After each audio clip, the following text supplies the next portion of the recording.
kita tidak boleh langsung melakukan pemeriksaan BRCA awal BRCA. Ada syarat-syaratnya, ya.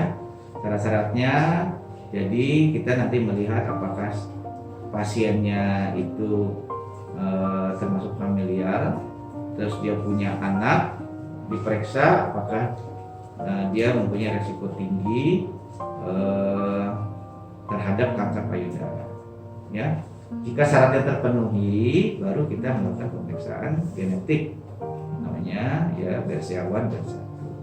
Setelah misalnya positif, kita lakukan, nah nanti ada anjurannya operasi. Tadi sudah saya sampaikan bahwa ternyata mastektomi bilateral itu bisa mencegah terjadi kanker payudara pada seorang yang sehat itu sampai 90%. Ya, pengangkatan indung telur bisa mencegah sampai 80 sampai 85%. Ya kan? Nah, yang paling rendah lagi ada kemoprofilaksis, makan obat tamoxifen. Bisa mencegah, jadi kalau nggak salah 30 ya sampai 60%.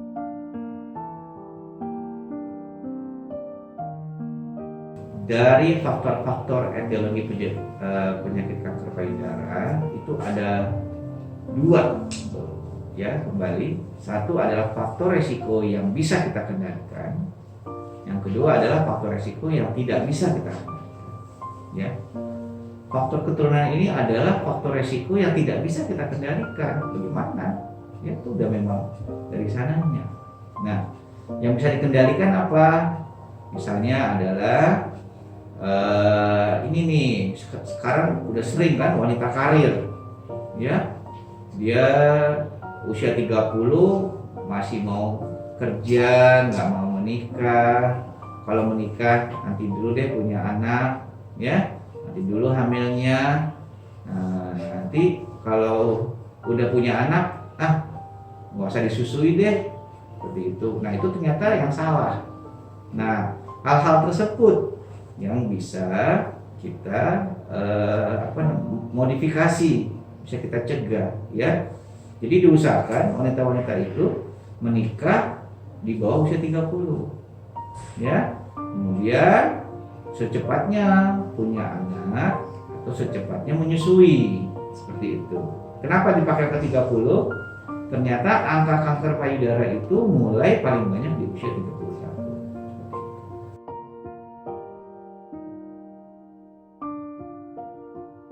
Ibu sudah menderita kanker payudara 15 tahun, itu suatu hal yang bagus, ya.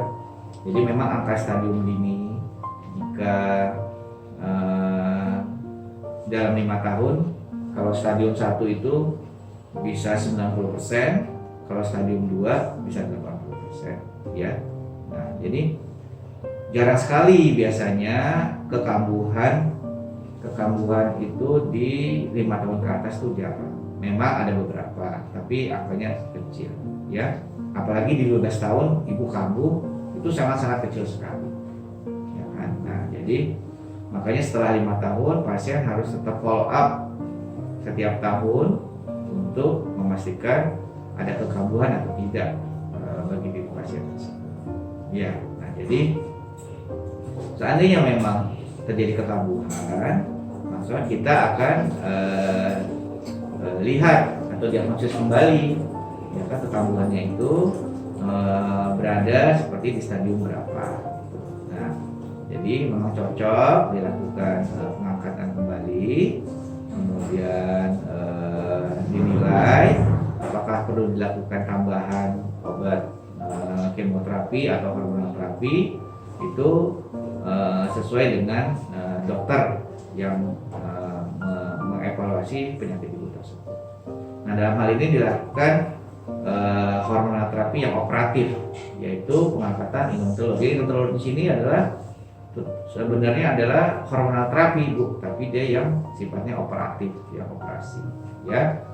Diharapkan dengan indung telurnya itu diangkat, penyakitnya tidak kambuh kembali, seperti itu, ya. Nah, yang dulu mungkin tidak diangkat karena ya ibu ingin punya anak gitu misalnya kan. Nah, kalau dia diangkat kan nggak bisa punya anak lagi seperti itu. Nah sekarang mungkin udah di atas 40 tahun, hingga ya udahlah, ngapain juga punya anak udah usia 45 misalnya, nanti malah resiko tinggi punya anak ya. Nah, jadi lebih baik diangkat saja, saya setuju. Nah, kemudian untuk pemeriksaan CA153, dia itu pemeriksaannya adalah sensitif tapi tidak spesifik, ya. Jadi kita nggak bisa periksa 153 satu waktu aja. Jadi kita harus melakukan pemeriksaan CA153 itu misalnya 2 kali atau 3 kali. Nanti kita lihat grafiknya, ya. Kalau ternyata grafiknya naik, wah ini ada kecenderungan untuk kambuh lagi. Nanti dokternya akan mencari di mana sih kambuhnya melalui beberapa pemeriksaan seperti itu, ya kan. Nah, jadi nanti kalau ada turun naik itu biasa. Jadi kalau misalnya ada kita batuk-batuk gitu misalnya, ya kan. Nah, itu kadang-kadang CA153-nya naik seperti itu. Ya, jadi nggak usah takut akan hal fluktuatif seperti itu, ya kan. Nah, ya jadi kalau seandainya ibu punya anak ya harus tuh dicek anaknya, ya.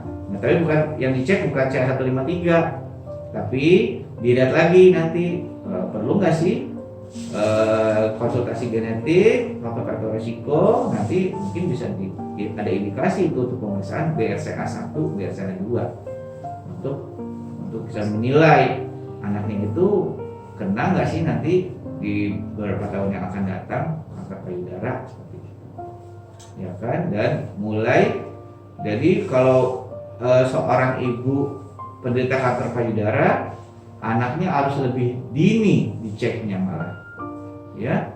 Nah, kalau tadi 25 tahun di presentasi saya sendiri kalau bisa umur 20 tahun sudah bisa dilakukan pemeriksaan dari sadanis, bahkan pemeriksaan imaging. Ya, seperti itu.